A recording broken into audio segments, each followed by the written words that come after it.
Welcome to Shri Rajiv Gandhi IAS academy. Friends, இந்த வீடியோவில் March 18ஆம் தேதிக்கான கரண்ட் அஃபேர்ஸ் எல்லாமே பார்க்க போகிறோம். சரி, வாங்க பார்க்கலாம்.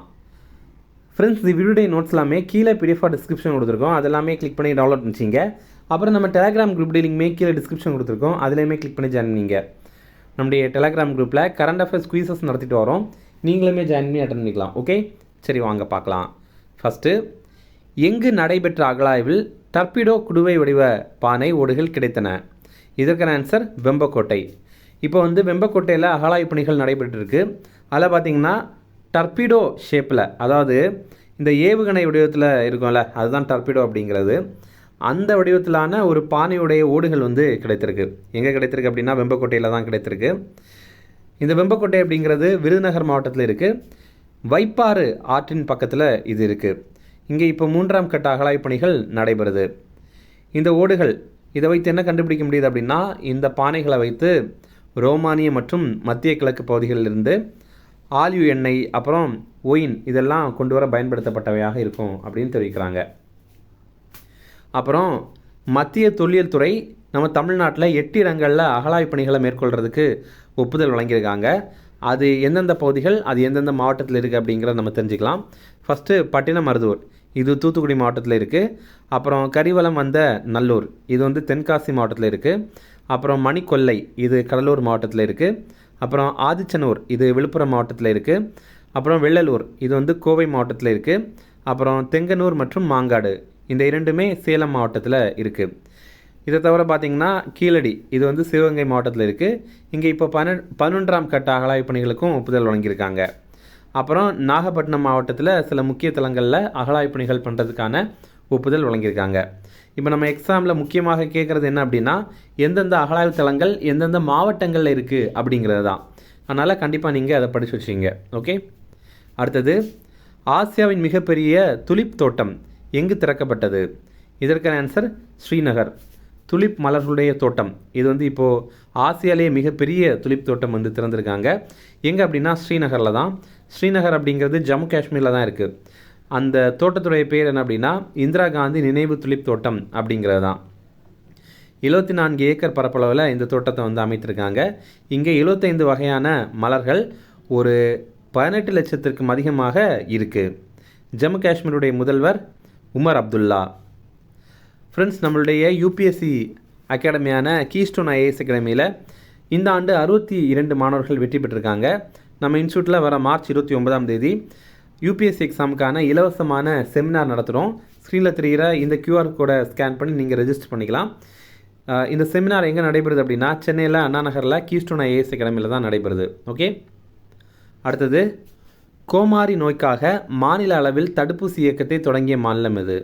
இதற்கான ஆன்சர் குஜராத். இங்கிலீஷில் ஃபுட் அண்ட் மவுத் டிசீஸ் அப்படின்னு சொல்லுவாங்க. இது கால்நடைகளுக்கு வர ஒரு நோய். இங்கே பார்த்தீங்கன்னா குஜராத் முழுவதுமே இந்த நோய்க்காக தடுப்பூசி போடுறாங்க. மார்ச் 1ஆம் தேதியிலேருந்து ஆரம்பித்து பிப்ரவரி 15ஆம் தேதி வரைக்கும் இந்த தடுப்பூசியை போடுறாங்க. பசுக்கள், எருமைகள், ஆடுகள், அப்புறம் செம்மறி ஆடுகள், இதற்கெல்லாம் இந்த கோமாரி நோய்க்கான தடுப்பூசி போடுறாங்க. தேசிய விலங்கு நோய் கட்டுப்பாட்டு திட்டத்தின் கீழே தான் இந்த தடுப்பூசியை போடுறாங்க. குஜராத்துடைய முதல்வர் பூபேந்திர படேல் அப்படிங்கிறவர். குஜராத்துடைய தலைநகர் காந்திநகர். அடுத்தது, உலக வங்கி மற்றும் மத்திய அரசு எந்த மாநிலத்தின் காற்றின் தரத்தை மேம்படுத்த $299.66 மில்லியன் மதிப்பில் ஒப்பந்தம் செய்தது? இதற்கான ஆன்சர் உத்தரப்பிரதேசம். இப்போ பார்த்திங்க அப்படின்னா வேர்ல்டு பேங்கும் நம்ம மத்திய அரசு இணைந்து ஒரு ஒப்பந்தம் போட்டிருக்காங்க. அது எதற்காக அப்படின்னா உத்தரப்பிரதேசத்துடைய காற்றின் தரத்தை மேம்படுத்தணும் அப்படிங்கிறதுக்காக தான்.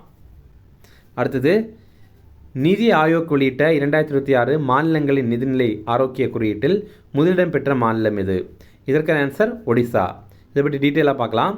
இப்போது ஒரு மாநிலம் நிதி சம்பந்தமாக ரொம்ப ஆரோக்கியமாக இருக்குதா அப்படிங்கிறது தான் இது. இதில் பார்த்தீங்கன்னா எப்படி கண்டுபிடிக்கிறாங்கன்னா, ஒரு மாநிலத்தில் நிதி பற்றாக்குறை எவ்வளவு இருக்குது, அப்புறம் அந்த மாநிலத்துடைய சொந்த வரி வருவாய் எவ்வளவு, அப்புறம் அந்த மாநிலத்துடைய கடன் அளவு எவ்வளவு, அப்புறம் அவங்களுடைய வட்டி செலுத்தும் திறன் எவ்வளவு, இது எல்லாத்தையும் வைத்து அனலிசிஸ் பண்ணி வெளியிட்டிருக்காங்க. இதில் முதலிடம் பெற்றது ஒடிசா. அவங்க ஃபினான்ஷியலாக ரொம்ப ஸ்ட்ராங்காக இருக்காங்க அப்படிங்கிறது அர்த்தம். 2ஆம் இடம் பெற்றது கோவா. 3ஆம் இடம் பெற்றது ஜார்க்கண்ட்.